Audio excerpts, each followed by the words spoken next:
Hey, I'm Dr. T and welcome to my office. So today I'd like to talk about polysaccharides. Specifically, I'm going to look at 3 polysaccharides that are incredibly common, very important, and really highlight a lot of the features of polysaccharides. And those are going to be glycogen, starch, and cellulose.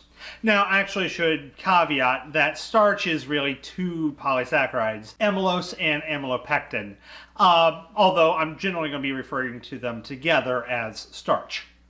So when we look at it, glycogen and starch really have very similar roles, although their users, let's call them, are radically different.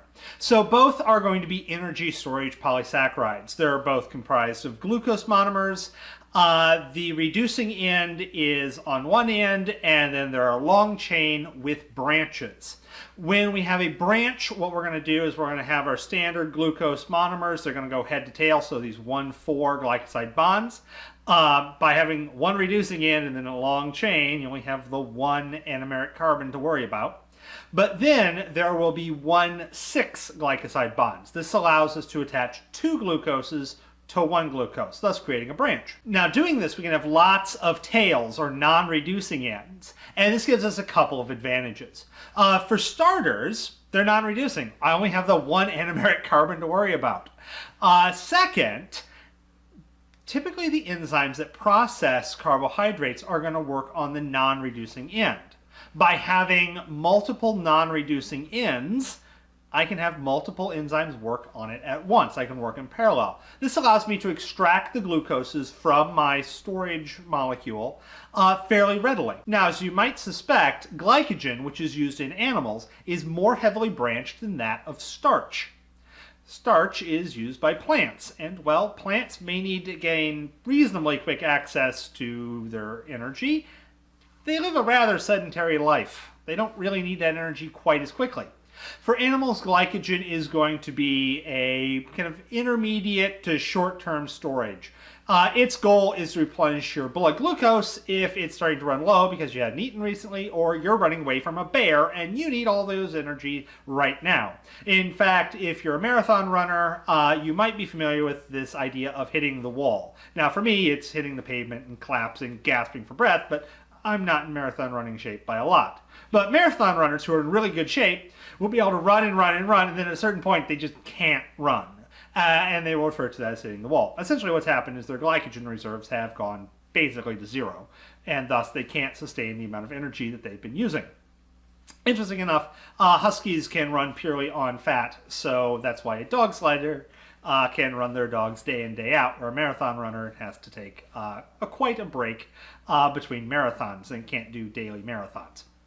Okay, so we've got glucose, they're 1,4 as well as 1,6. We got some branching. What else? Well, those are both going to be alpha glycoside bonds. Alpha glycoside bonds are relatively easy for enzymes to digest. They are going to create this rather interesting spiral shape to the carbohydrate.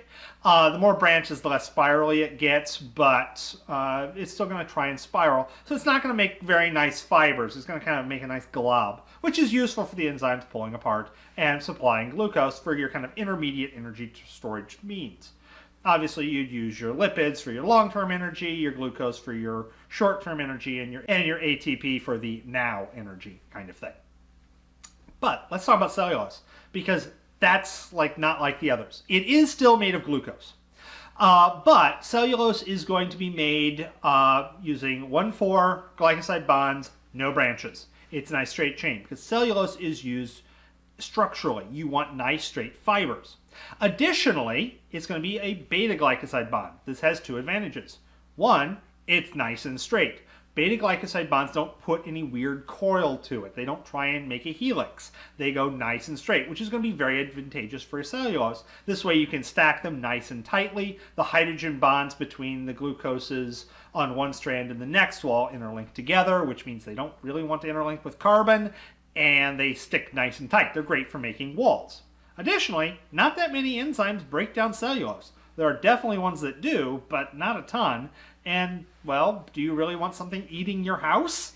Not really. If you got termites, you're going to go call the pest person. So yeah, cellulose.